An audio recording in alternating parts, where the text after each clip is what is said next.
Балалар, қазір қазақ тілі сабағы. Бүгінгі сабағымыздың ортақ тақырыбы уақыт. Бөлімше түбір мен қосымшаның жазылуы. Бүгінгі сабағымыздың мақсаты мәтін құрастырып, сөздерді қатесіз сауатты жазасың.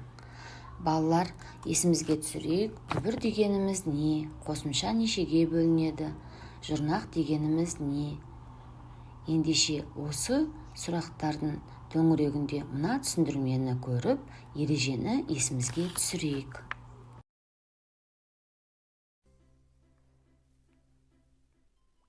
Дана, түбір мен қосымша туралы өткен сабақты есімізге түсіріп көрейік. Жарайды. Кітап сөзіне дауысты «ы» дыбысын жалғап көрсек. Кітап қосу «ы» тең кітабы. Мектеп сөзіне дауысты «і» дыбысын жалғап көрсек. Мектеп қосу «і» тең мектебі болады. Демек, түбір сөзге «ы», «і» дауысты дыбысынан басталатын қосымша жалғанған кезде түбір соңындағы «п» қатаң дыбысы «б» ұяң дыбысына өзгереді. Дұрыс, ал қаратпа сөз дегеніміз не? Қаратпа сөз сөйлемде айтылған ойдың кімге арналғанын білдіру, не оған басқаның назарын аудару мақсатында жұмсалатын сөз немесе сөз тіркесі. Қаратпа сөз сөйлемде басқа сөздермен байланысқа түспей, ерекше әуенмен айтылады.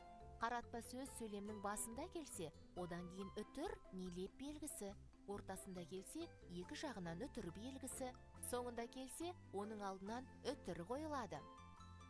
Дұрыс. Ал енді мына тапсырмаларды орындап көрейік. Жарай, мен бастайын. Сөйлемдегі қаратпа сөзді тап. Балалар, бүгін серуенге шығамыз. Дұрыс жауабы А. Балалар. Жарай. Балалар, ережені есімізге түсірді деп ойлаймын.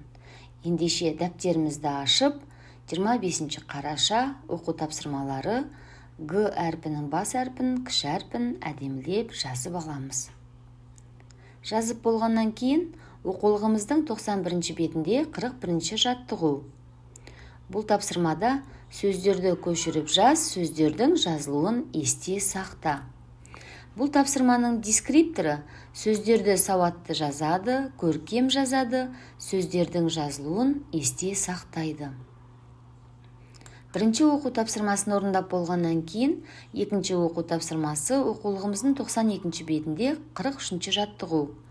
Бұл жерде балалар сөйлемдер берілген. Осы сөйлемдерді мәтін шығатындай етіп ретпен жаз.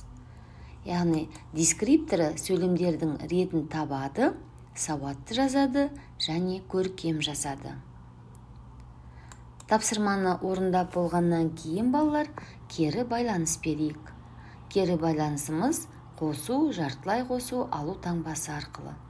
Яғни қосу таңбасы маған бәрі түсінікті, жартылай қосу әлде де сұрақтарым бар, алу таңбасы әлде де қиындықтар бар. Кері байланысты аяқтағаннан кейін балалар жеке чатқа тапсырманы жіберуді ұмытпаңдар. Және де өтілген ережелерді қайталауды ұмытпаңдар. Балалар, сабақ аяқталды, келесі сабаққа дайындалыңдар.